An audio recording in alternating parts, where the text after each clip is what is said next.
In this video, we're going to look at particle motion again. So this is something we looked at earlier when we were talking about derivatives, and now we're going to talk about in the context of integrals. So earlier in the year, we learned this relationship that if we have position, which is p of t, it's called a lot of different things, but the position function, if you take its derivative, you get velocity. If you take its second derivative, which is also the derivative of velocity, you get acceleration. So this is something we've used a few times throughout the year, knowing the relationship between position, velocity, and acceleration. But since integrals are basically doing derivatives in reverse, right? To do an integral, you do an antiderivative, then we get these relationships going in the backwards direction. So if I take the integral of acceleration, I'm going to get velocity. If I take the integral of velocity, I'm going to get position. All right, so just going backwards up the chain. So you can kind of think about position, velocity, and acceleration being kind of stacked on top of each other. Derivatives go down, antiderivatives, integrals go up. All right, but you can go backwards or forwards between these three things. All right, so some kind of AP style questions you might see. All right, they'll give you some information, and they want you to figure out rather position and velocity from some kind of starting point acceleration. So in this place, a rock is thrown down from the initial height of 120. It's got a constant acceleration of -10, and we know its initial velocity. So we know initial velocity, we know where velocity starts, and we know where position starts. But we do know at the very beginning of the exact acceleration function, the acceleration function is always -10. So if I want to go backwards to velocity, I take the integral of that, and that gives me velocity is -10t plus c. Because the antiderivative of -10 is -10t, and we always have to add a c when we're doing these antiderivatives. And we know the initial velocity is -8. So if I were to plug in 0, I'm going to get c is -8.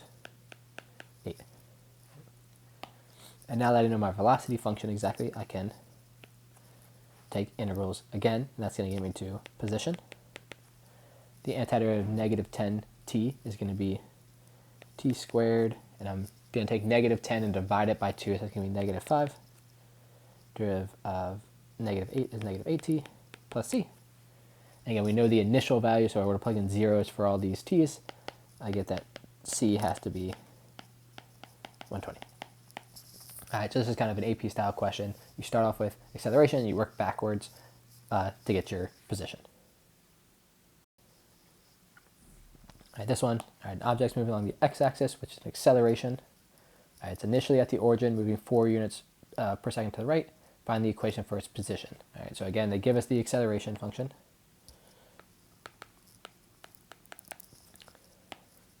Which means we're going to take integrals to get to the velocity function.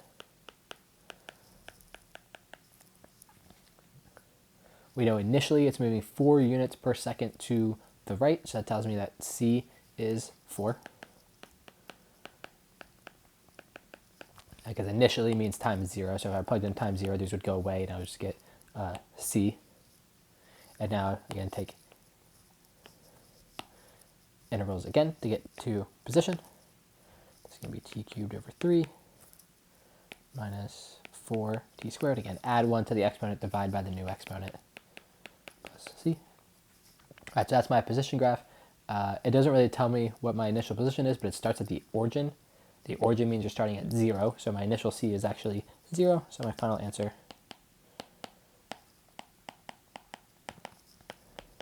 is that. Now, because c just goes away because I'm starting at the origin, I'm starting at the 0 position.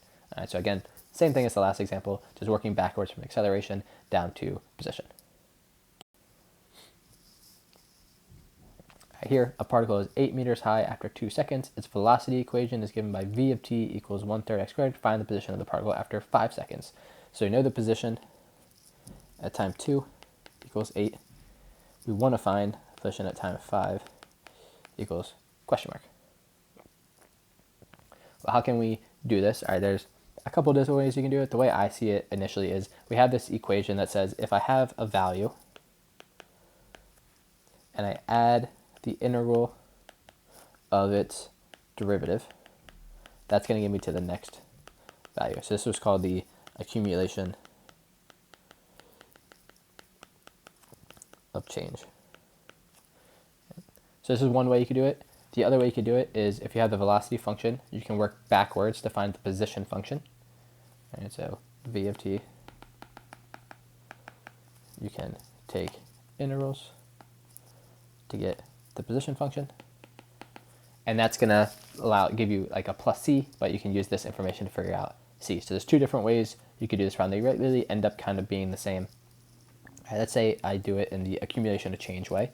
This one's going to give me, I'm trying to find the position at time 5. P of 2 is 8. And the derivative of position is velocity. So I have to find this. Just to save some time, I'm going to have the computer do the integral part for me. All right, but we can take antiderivatives and plug in stuff. That ends up being 13. All right, so the position at time 5 is going to be 8 plus 13 is 21. What about doing it the other way? The other way, I would take the antiderivative of velocity to get position. I'm going to get x cubed over 9 plus c. And I know when I plug in 2 for t, I should get 8 for my position. So 8 is going to be 2 cubed over 9 plus c. 8 over 9 plus c. So c is going to be 8 minus 8 over 9, which is 64 over 9. All right, so now I know my actual full position function is x cubed over 9 plus 64 over 9. All right, so I could figure out my exact position function, and then I want to figure out what happens when I plug in 5. So I plug in 5 into this. Again, I'm just going to have the computer do it. It's 5 cubed divided by 9 plus 64 divided by 9, and you get 21. All right, so there's two different ways of doing the same problem. All right, so knowing that position is the antiderivative of velocity, you can do that here. You have to use the information you know to figure out that c value, and then you can actually just plug in, now that you know the full position function, you can plug in 5. The other way, using the accumulation of change formula, if I know one value, I can find the next value by using the integral of its derivative, which the integral of position, or sorry, the derivative of position is velocity, so that goes in there, and simplify it. All right, so two different ways of doing the same thing. All right, just depending on kind of which you're more comfortable with. All right, here's one for you to try on your own. All right, you know the acceleration, and you want to find the average velocity of the car. So putting together 2 videos of this section so far, I have to try to find the average velocity of the car. All right, and the final answer you get is negative 23 over 3. This is a fairly comprehensive problem over the last couple of things we've been talking about. So the first thing is, the final thing we want to figure out is the average velocity. So we need to figure out velocity first. We take the integral of acceleration to get velocity. To tell me the initial velocity is 4, so it tells me that c is going to be 4. So this is my velocity function. And now I want to find the average velocity. So to find the average, we use that average formula we talked about in our previous video. All right, you divide by the distance of your interval, and you multiply that by the integral of your function. As you take antiderivatives, plug in the top and plug in the bottom, all right, to get your answer for the integral, multiply that by the 1/2 to get our final answer for the average velocity. All right, so it's putting together everything we've talked about in the last 2 videos, all right, going backwards from acceleration to velocity, and then finding the average value.